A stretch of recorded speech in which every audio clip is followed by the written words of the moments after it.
आज के हमारे भारत में बहुत राजेशाही परिवार रहते हैं। आज के लोकतांत्रिक दिनों में भी उन राजघरानों को राजेशाही का दर्जा लोगों से मिलता है। छत्रपति शिवाजी महाराज के सातारा और कोल्हापुर वंशजों के घराने आज भी लोगों के दिलों पर राज करते हैं। एक समय के मराठा सरदार गायकवाड़, होलकर और सिंधिया भी आगे चल के उस साम्राज्य के महाराज बन गए। आज उन्हें बड़ौदा, इंदौर और ग्वालियर में स्वतंत्र राजा का सम्मान मिलता है। भारत स्वतंत्र होने के बाद भी आज इन मराठा राजघरानों का रुतबा बरकरार है, लेकिन हिंदुस्तान पे 200 साल राज करने वाले और सिर्फ दिल्ली पर ही 330 साल तक राज करने वाले मुगलों के वंशज मात्र कहीं पे नहीं दिखते। भारत स्वतंत्र होने के बाद 565 संस्थानें भारत में विलीन हुई, लेकिन उन 565 घरानों में एक भी मुगल नहीं था। मतलब भारत स्वतंत्र होने से पहले ही मुगल भारत से गायब हुए। उत्तर भारत में बड़े बड़े शहर खड़े करने वाले और ताजमहल, लाल किला जैसे वास्तु बनाने वाले मुगल आज कहाँ पे है, क्या कर रहे हैं? और छत्रपति शिवाजी महाराज के वंशज कहाँ है, वो क्या करते हैं, इनकी स्थिति कैसी है, देखते हैं इस वीडियो में। तब तक फटाफट इस वीडियो को लाइक और चैनल को सब्सक्राइब जरूर करें। पहले जानते हैं मुगलों के वंशजों के बारे में। मुगल सल्तनत के वंशज अंग्रेज़ों के ज़माने में लाल किले में रहते थे, लेकिन अंग्रेज़ों ने जब लाल किले पर कब्जा किया तो ये सब मुगलों के वंशज रास्ते पे आ गए। अंग्रेज़ों से बचने के लिए जहाँ जगह मिलेगी वहाँ वो घुसने लगे। कश्मीर, हैदराबाद, लखनऊ, पंजाब, इस जगहों पे वो भाग के चले गए। वही सामान्य जीवन जीने लगे। जो मिलेगा वो काम यानी मजदूरी करके उन्होंने अपना गुजारा चालू किया। इस सब में उनकी 2-3 पीढ़ियाँ निकल गई। अंग्रेज़ों के बाद भारत का बंटवारा होकर पाकिस्तान का जन्म हुआ। उन वंशजों में से कुछ ने पाकिस्तान जाना पसंद किया तो कुछ यही भारत में रह गए। भारत में फिलहाल कोलकाता के एक झोपड़पट्टी में रहने वाली सुल्ताना बेगम मुगलों की जिंदा वंशज है। बहादुर शाह जफर का बेटा जवान बख्त, उसका बेटा जमशेद बख्त और उसका भी बेटा मिर्ज़ा मोहम्मद बेदार बख्त। इस मिर्ज़ा मोहम्मद बेदार का मृत्यु 1980 में हुआ और इसी मिर्ज़ा मोहम्मद बेदार बख्त की बीवी है सुल्ताना बेगम। ये सुल्ताना बेगम दिन भर मजदूरी करके अपने और अपने परिवार का गुजारा करती है। 2009 में उन्होंने उस समय के राष्ट्रपति प्रतिभा पाटिल को विनंती करके हर महीने 6,000 रुपये की पेंशन मंजूर करा ली है। उसी पे उनका गुजारा होता है। लाल किला, ताजमहल, ये मुगलों ने तैयार की हुई चीज़ें भारत सरकार से उन्हें उनके कब्जे में दी जानी चाहिए, ऐसी बोली आशा सुल्ताना बेगम की है। अपनी 5 लड़कियां और एक लड़का, इनके साथ वो ज़िंदगी गुजार रही है।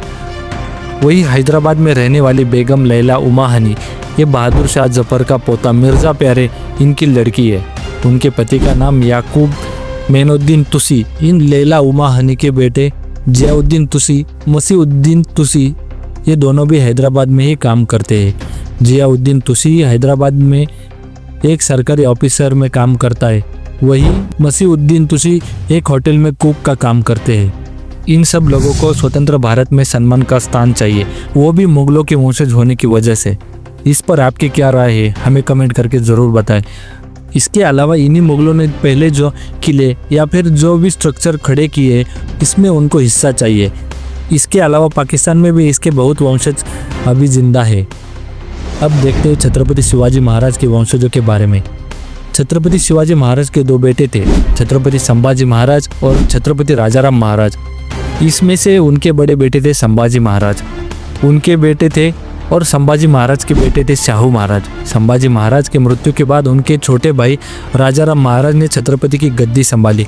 तब तक संभाजी महाराज के बेटे शाहू महाराज और उनकी पत्नी येसुबाई मुगलों की कैद में थे। उनको कैद से छुटकारा मिलने के बाद मराठों में भी छत्रपति की गद्दी के बारे में विभाजन हुआ। राजाराम महाराज की पत्नी ने कोल्हापुर से स्वराज्य का कारभार संभाला तो शाहू महाराज ने सातारा से स्वराज्य की सेवा की। इसी वजह से छत्रपति की 2 गद्दियाँ तैयार हुई। आज के दिनों में सातारा गादी के छत्रपति है छत्रपति उदयनराजे भोसले। उनका दबदबा पूरे महाराष्ट्र में पाया जाता है। उनके पास हजारों करोड़ों की संपत्ति है, वही उनके पास लग्जरी गाड़ियाँ भी है। वो आज सातारा से बीजेपी के सांसद है। उनकी पढ़ाई फॉरेन में हुई है। नरेंद्र मोदी भी उनके फैन है। उनको आज भी महाराष्ट्र में ही नहीं पूरे भारत में बहुत सम्मान, प्यार और इज्जत मिलती है। वही कोल्हापुर गादी के आज के छत्रपति है शाहू महाराज छत्रपति और उनके बेटे संभाजी महाराज छत्रपति।